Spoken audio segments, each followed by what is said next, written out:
Hey everybody, good afternoon. Well, afternoon if you're on the East Coast. Today is August the 8th, and this is Military Monday with ClearedJobs.Net. My name is Bob Wheeler. I am not only one of the account reps here at ClearedJobs.Net, but I'm also one of the folks who does some of the veteran outreach. And today we're going to be talking about some resumes again. We've been doing this for a little bit now, resume reviews. As a matter of fact, a couple weeks ago or last month back in July, we did some resume reviews and we asked for people to send in their resumes, and we got a lot actually. We got a really solid number. So we're going to go ahead and do this again. Got some more. I've got three different resumes right here to kind of go over, and we're going to be looking at these folks from the goods and the bads.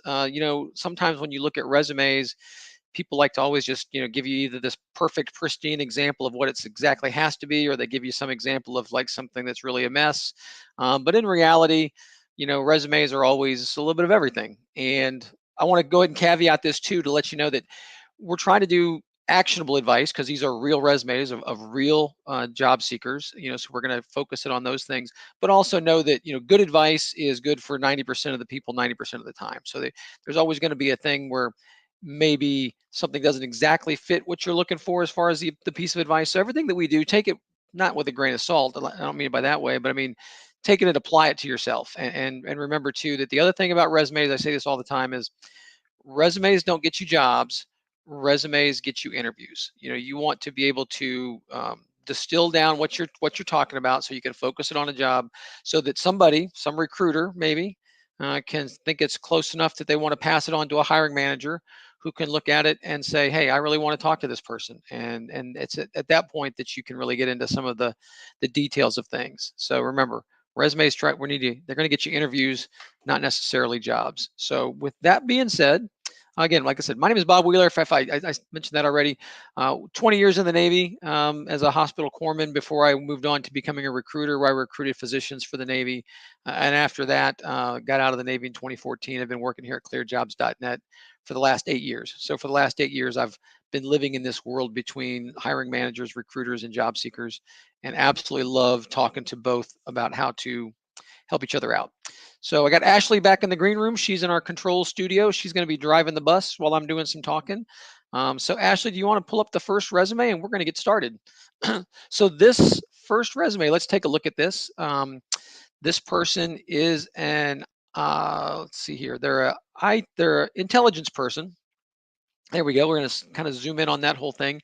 Navy veteran, 20 years of experience. One of the first things I'm going to point out about this particular one is they do a good job of, they get their name, they got their contact information, and they got their LinkedIn piece up there.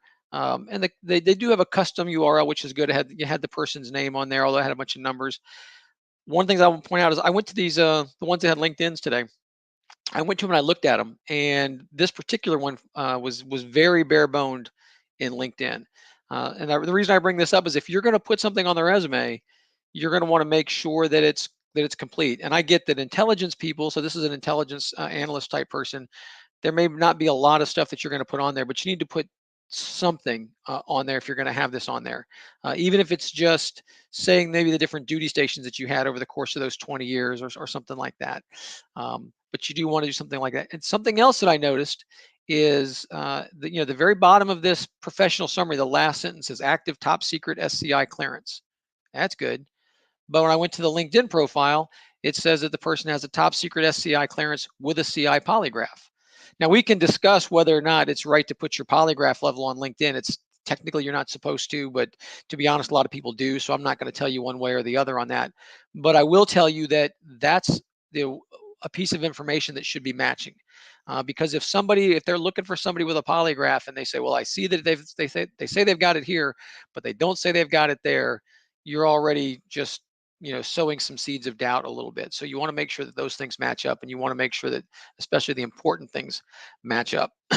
So that's one thing about this. As I looked at this too, I remember, look, the third sentence says demonstrated proficiency in computer operations or computer technologies right there. So that's great if you're going to put it in your professional summary, but as I looked through this resume, I didn't see a lot of highlighting what those computer technologies were, other than just saying Microsoft Office 365. So if you're going to lean into your computer technologies, you're going to want whatever you say up there, you want to find different places to highlight the computer technologies that you've used. And so what you want to, this means, whether it's saying, the basics of PowerPoint, but if it's also things like SharePoint that you may have used, whether it's, I know a lot of Intel analysts use things like Google Maps and other kinds of things.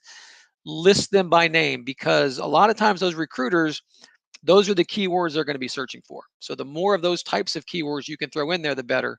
But also, again, if you're going to if you're going to mention that you have this kind of skill set, or you're going to mention you have this kind of experience, if you mention it up in your summary, you want to back it up when you get into your, your professional experience part of your resume. Make sure you're answering those questions. We slide down here. I really do like, and I've said this before when I've done these resume reviews, I like the way that you can have like the up to 9 or so key skills right there. This person's got threat analysis, Intel collaboration, project management. All of those things are very good. Those are, you do want to use, and I've said this before too, here's places that you want to use the specifics. And you sometimes military folks make the mistake of like leaning too far into things like just saying team player or something like that. But that's good. I will say that as an Intel person, if you've done whatever kind of intel you did, whether it was signals intelligence, humans intelligence, targeting, all source, whatever, those are the types of words that you're going to want to maybe list up here as well too, because those are the types of words that when Intel recruiters are searching for folks, that's what they're going to be saying. I'm looking for SIGINT people. I'm looking for all source people. I'm looking whatever. So, and this is a great place to put it right up there. And again, same deal in the summary section. If you're going to list it up there, you're going to want to make sure that you can explain it, or you can give some more detail and put some meat on those bones down in your professional experience part. Sliding down just a little bit to the key highlights. I haven't seen this a lot on resumes. I'm not saying that it's necessarily good or bad, the intelligence focused, the leadership strength. But what I will say is that you need to watch out, and this is something I see a lot of military folks do. And like I said, I got out at 20 years. I was a chief petty officer. And I know that for the last 15 of those 20 years, leadership was getting hammered. I mean, not only was it getting hammered as far as being a leader in the military, that's what you got rewarded for. You didn't get promoted if you weren't a leader. So it's natural for us to sometimes think that, well, that should be on our resume. But it's not. When you're coming out, you don't want to lean into your leadership or your management part as much as you want to make sure that you're bridging the gap of telling people that you can do the business first, because they're not going to hire you to lead if they don't know that you know the job first. We were leaders in the Navy or leaders in the Army or the Marine Corps because we knew the Army or the Navy, the Marine Corps, the Air Force. Well, you knew your job, you grew up in it. Nobody hires you and makes you a major or a lieutenant colonel or a senior chief petty officer right out of the gate, because they want you to know the industry. So watch out for leaning into this. And if we scroll down to the very first professional experience, as Intel Collections Manager, if you look at some of these bullets, led 61 specialists, oversaw multiple programs, trained staff members. These are all things that are, responsible for is not a verb necessarily. So you want to be thinking about what it is that you were doing, and even then explaining a little bit more what they were doing. One of the third bullet there, utilize numerous intelligence functions, databases, production of over 300. That's a good bullet. That's a solid bullet for this. The only thing I would think of is when you say, um, numerous functions and databases, break those out. If there's numerous of something, break them, because the impressive thing if I'm a hiring manager, it's not so much that I want to know that you used lots of tools. I want to know that you use the tools I need you to use here. So if you've used numerous things, numerous tools, if you're a coder, numerous languages, that's great, but break them out, because the more that you break them out, the more of a chance you have of connecting with somebody who says, yeah, that's the same tools that we use. That's the same coding language we use. That's the same whatever. You want to bridge that gap of folks. So that's like I said, that's a pretty good bullet. It could maybe be just a little bit better. Let's go ahead and the rest of the intelligence or the professional experience was pretty similar. Let's go ahead and scroll down, Ashley, to where we get to certifications and stuff like that, the bottom of page 2 there, the last page.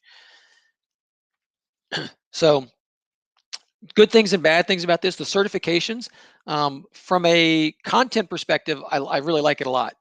You're listing the things that you have as far as the titles go, and they're all relevant. I've seen some people make the mistake of listing every CPR certification that they got, that kind of thing. If it's not relevant, don't list it. But these seem all, pretty relevant to Intel people. From a style perspective, I'm not sure I love the little bracket mark there. It took me a while to look at that and realize that, Homeland Space Security Geospatial Concept of Operations was a class by Emergency Management Institute 2020, excuse me. Um, I think it might be better just finding a different way, because it looks almost like a list of 30, you know, um, classes, when it's really just a list of about 10 or so. But again, all 10 are good. So that the information on this, I think, is solid. I'm just, from a style perspective, I think it reads better if you can find a way to maybe pull it all over to one side, list it out, so it's pretty easy to understand that this is the title of the course, this is who certified the course, and this is the date that it was completed. And then the thing, notable awards. I talk to folks a lot about this. I'm not a fan of awards listed on your resume unless there's a specific reason. And the reason I say that is, I know what a Joint Service Commendation Medal is, but I also know the millions of reasons you could get it. I know the Joint Service Achievement Medal. I know the Navy comms and all that kind of stuff. But also, I mean, did you get that? There's a big difference between getting something because you did something from the Intel analyst perspective, because you did a bang up job on a specific, project, and maybe you got a Navy Achievement Medal because you were Sailor of the Year, or because it was an end of tour award. They just lump all this stuff together. Um, so if you did something, you want to make sure that what you did is highlighted in your professional experience. But just listing awards, it's at best it's just filling up space. At best it's probably not hurting you, but at worst, what you could end up doing is you could come up with, there's two ways this could kind of backfire. If you're applying for a job that's outside of the military completely, that has nothing to do with the military, it just highlights how different you were. Now this person's looking for an Intel analyst award, so Intel analyst job. So there's probably more of a understanding. You're talking to people who do more military stuff. But if you're doing something and you're applying completely out of the military, completely private sector, they have no idea what these awards mean. They don't know if you're some kind of a war hero. Did you kill people? All this kind of stuff. It just pops into their head. And even though that might sound like, well, maybe they think I'm pretty cool now. Maybe they think I'm a really strong leader. It still just highlights you as something different. It just highlights you as, not in their world type thing. And the other thing this can do is, if you lean too heavy into your awards, it can lead people to believe maybe you're not ready to move on yet. So that's my little spiel on notable awards. If you want to list a few of them, make sure you're better off saying why you got it, so you're explaining why it's important to the job. And certainly don't be that person that lists all of your awards to include your good conduct medal and your overseas deployment medal and your sea service deployment and blah blah blah blah blah.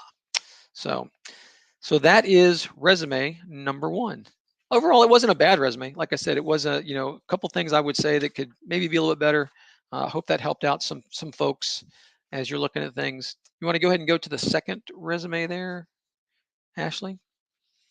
By the way, this little talk here we're doing is going to be, usually goes about 30 minutes. So we're tracking on time here pretty good. So this is resume number 2. And let me make sure I've got the right one. These last 2 were really great because when the individuals sent them in, they also took the time to just throw a really brief email introduction as to kind of tell what they're about here. So this person says he's an experienced SATCOM engineer technician with over 12 years of technical experience in IT and telecommunications. Quite a wide skill set working with IT, telecom, surveillance security, maintenance, installation, deinstallation, firmware, and also currently studying for CCNA and expect to take the exam in roughly a month. So that's who this person is. Let's address the quote elephant in the room here first. I think it's just this resume looks different. It looks different than the previous ones. This is the kind of thing that you're seeing more and more of. I will tell you, 5 or 6 years ago, you would have gotten talked out of this resume. People would have said, do not use this resume with these kind of fancy formats because it won't be able to be read by the applicant tracking system, things like that. That was the case 5 or 6 years ago. That's really not an issue anymore. As a matter of fact, before we talked about this one, I even went back and pulled some more of my contacts and just said, hey, I don't see anything wrong with these things anymore. Is there anybody that does? And everybody says no. there's nothing wrong with this type of a format.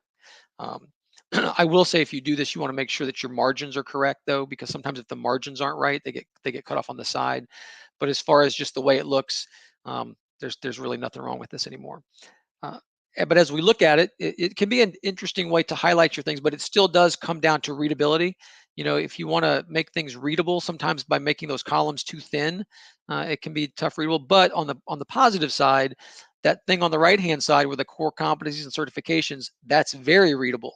And that really can be the part that stands out to get someone to say, if I look at this side over here, that's going to drive me to start reading the other side over on the other side. So some things to say, the core competencies that are listed there, some of that stuff is really good, route planning, security protocols, key process development. But what I noticed was, of all those things that are in there, the email that this person sent me said, maintenance, installation, to get firmware updates. None of that was listed here. If what it is, what you were describing yourself to me in an email, I would think that might be what you'd want to lean into a little bit on your core competencies. Just a thing. But other than that, these are not bad. These are actually much better than a lot of ones that I see. And again, this is not leaning into the whole thing, leadership, team player, proficient, shows up on time, that kind of stuff. These are hard skills. So that's really good on that. Um, One of the things that we go down to the certifications piece that's down there. Some tips here. It's always good to list your certifications. I think that's great. These are all relevant certifications too. The person in the email told me that working on a CCNA and expect to take the exam in roughly a month. So I got this email a couple weeks ago. If you're about to sit for an exam or you're studying for a certification, I still suggest, if it's relevant, to list it on here. You could have gone ahead and put, CCNA expected completion date August 2022, and then come September, hopefully you've got that completed, and then you can just go back and change the expected completion date, and take that off. But if you're working on something, and the reason I say that is because a lot of these resumes, like on ClearedJobs.net, they go on our site and they stay there for a couple of years. If you don't touch it, it's there for up to 2 years before we knock it out of there. But if someone searches for that, because they say they need CCNA, right? And so they search for that, and if it's not on here, it's not going to come up. So if somebody searches for this same resume 3 months from now, you might not pop up even though you've got the CCNA. So to kind of cover your bases, if you were to put CCNA expected completion date August 2022, and then someone runs that search in September of 2022, and they're looking for, when they call you up, one of their first questions might be, "Hey, I saw you were supposed to be taking this certified Cisco network certification. Did you complete it?" You're being found that way. So if you're working on something, I suggest you go ahead and put it in there. Ashley, if you want to just kind of scroll back out to the regular first page, there we go. That's perfect. That's fine. I do like the DoD issued security clearance secret in bold right there um, in the bottom side. It's the other resume we looked at had their clearance level in that same section, which is good. Like I said, it didn't match the LinkedIn profile, but I like the way this is just pulled out right there. Um, the only other thing you could do better for this for recruiters, if you happen to know your adjudication date, especially if you have a really high level clearance, I would list that too. But a lot of people don't always know that. Something this person does really well is we'll stick to the summary section. Actually, if you see where it says intrusion detection systems, IDS, closed circuit television systems, CCTV, it's really good and it's really awesome to list not only the acronyms but also the full name of whatever the acronym is. And this person does it all throughout the resume, so that's really, really good, because you don't know, number one, how a recruiter is going to search for things. Somebody might search for IDS. Other persons might search for intrusion detection. So by doing it both ways, you kind of got your bases covered when they run keyword searches. So, like I said, this person, I thought that was really good in this whole resume. If all the way through it, there's all kinds of full names followed by the acronym. So my only other comment on this particular resume, like I said, other than it's a really solid resume for lots of other things, I didn't see anything on here for formal education. I don't know if that means that this person doesn't have any formal education. It's not completely uncommon for technical people to not have a college degree. But if you have something, I would still list it.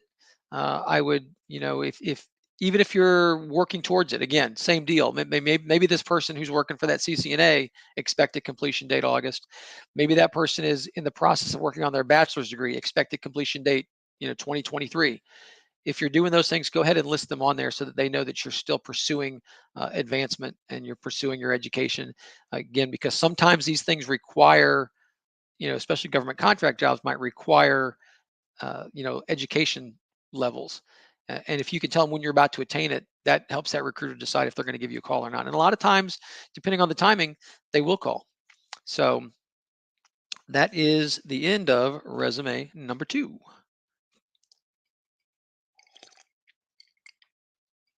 And now we go to resume number 3. Um, so this resume is also interesting because if we look at this, this is a human resources professional Army veteran, TSSCI clearance, 8 years, um, directing and managing human resource activities, measurable results, leading a team of 10 plus, dynamic, fast-paced environment, possesses a comprehensive background in human resources information systems, process flow, proven performance, linking corporate vision, all this other kind of stuff. Now, this is not a bad lead for human resources. The email I got from this person says, please see the attached resume. Currently stationed at Fort Meade, Maryland, looking to relocate to Augusta, Georgia, or Fayetteville. Okay, so there's going to be a relocation in this person's future, maybe. So we're going to talk about how to address that. Um, and then he also says, open to career changes as a civilian, cyber or IT, if able to get an internship or on the job training. So this person's interested in cyber or IT. So the first thing I'm going to say is, I'm going to address this resume as a human resources resume, because if this person was going to go for cyber or IT, you're going to need some training. You're going to want to list that training, and your resume is going to look completely different. And if you take if you take this resume and just throw a few cyber words in it, that's not going to do anything. You're going to be diluting your cyber skills with all of this human resources mumbo jumbo, as far as they're concerned. And it's going to be okay if you're going to be going into cyber and you're going to be a brand new entry level person. Just own it. You know what? You're going to be entry level. You got your certifications. You went to a cyber boot camp. You did something like that. Own that you don't have all those skills. You might shoot up pretty quickly later on. But we're going to look at this as just a human resources piece. So I'm also going to address, before we get into the details here, the idea of relocation. So we just have, city, state, zip up there, phone number, email address, that kind of stuff. If you are stationed someplace and you're looking for, and you're just open to relocation, you know, you can say that in here, but more importantly, if you start to send it, if you're sending this resume someplace, if this person wanted to send this resume to some government contractor that was in Augusta, Georgia, for example, you know, you want to act like you're already in Augusta. Your phone number can be whatever, because nowadays, you know, um, cell phones travel, so your area code's not that big a deal. But if there's a reason you want to go to Augusta, Georgia, or Fayetteville, North Carolina, if you've got an address there, you might want to list that. If not, if you just want to say in your professional summary that you're an Army veteran currently stationed in Fort Meade, Maryland, and excuse me, and separating from the Army in such and such a time, whatever the date is, November of 2022.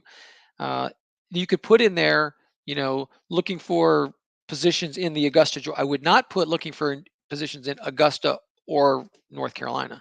I would make one for Augusta and one for Fayetteville, and then you use those as appropriate. The more you can connect with an area, because one of the things, and this is a good time to bring this up, it's not as cool as you think it is to say, I will go anywhere.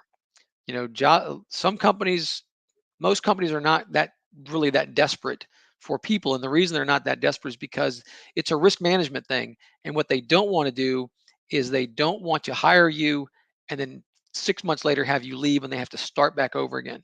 And one of the reasons that people can not stick around a company may have nothing to do with the company, but they might get there and say, you know what?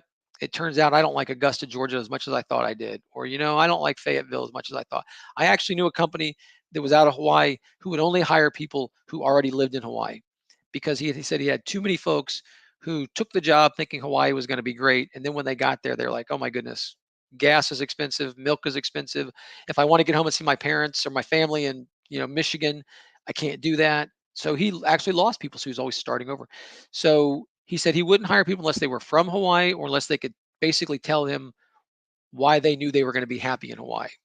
So think about that as a risk management piece. If you're going to be relocating, how can you sell that you're going to be happy in Augusta? How can you sell you're going to be happy in Fayetteville, even if you're already coming out of Maryland? So when we look at the resume itself now, let's take a look here. Um, let's see here. Good job on the. He had one of the same issues with the LinkedIn. I looked at this person's LinkedIn, very very bare bones. Even didn't address hardly anything at all. So if you're going to put your LinkedIn there, complete it. You need to complete it. Um, uh, let's see here. One of the key skills here that he lists is HRIS, which is the Human Resources Information System. It's good that as I looked through this, I saw that he mentioned HRIS things in the professional experience, which is good. I would also just kind of push a little bit, but you never really broke it out as to like what there's different types of human resources information systems, and a lot of times in the private sector, they're commercial off the shelf, so they've got names to them. If you use something, and I was a recruiter in the Navy, so if you're talking about using recruiting tools type stuff, um, the name that you use might not be the same thing that they use. So you might want to really explain what you did with that human, when you were inputting data, what kind of data was it? What was it used for? But I would still name the system if you could, to give it a name, to let people know that you understand, um, what it is that you're working on. They did a good job on the beginning, the first bullet of professional experience, listing that they directed human resource operations, including, and then this is the part I like, pay, performance, evaluations, actions, awards, investigations. That really kind of helps people say, okay, I see what you did. Um, the part about directed though is same with trained and other things. You're still this person, and it can be tough when you've been in the military for 10 or more years, whether you're enlisted or officer. We tend to lean into I directed these operations, but you want to make sure that you're letting them know that you understand what those operations are.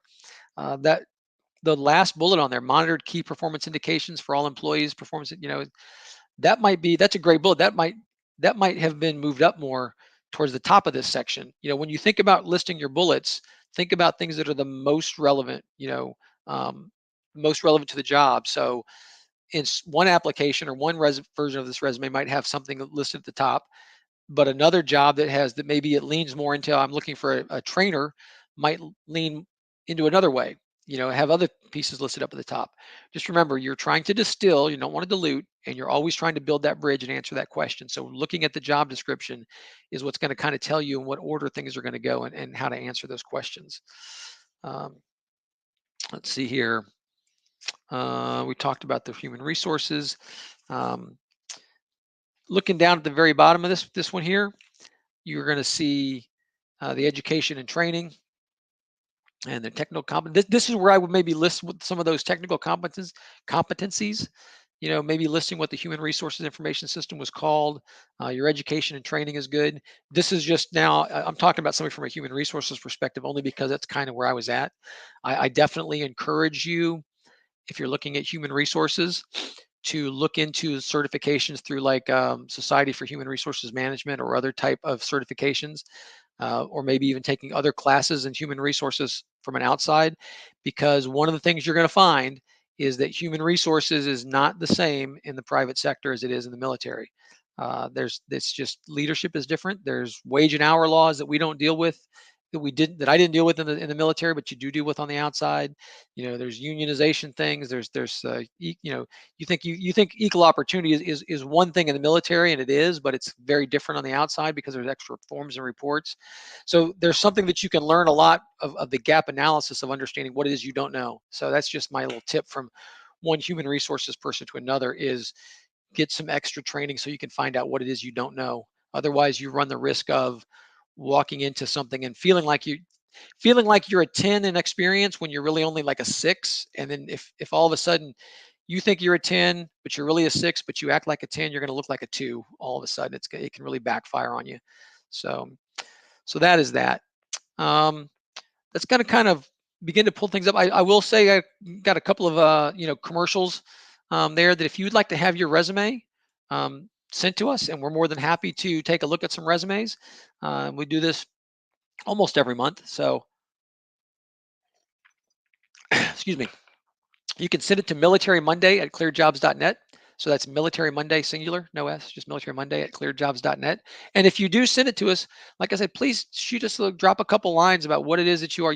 Are you trying to transfer careers? Are you trying to relocate? Have you been doing this? Do you have a specific question?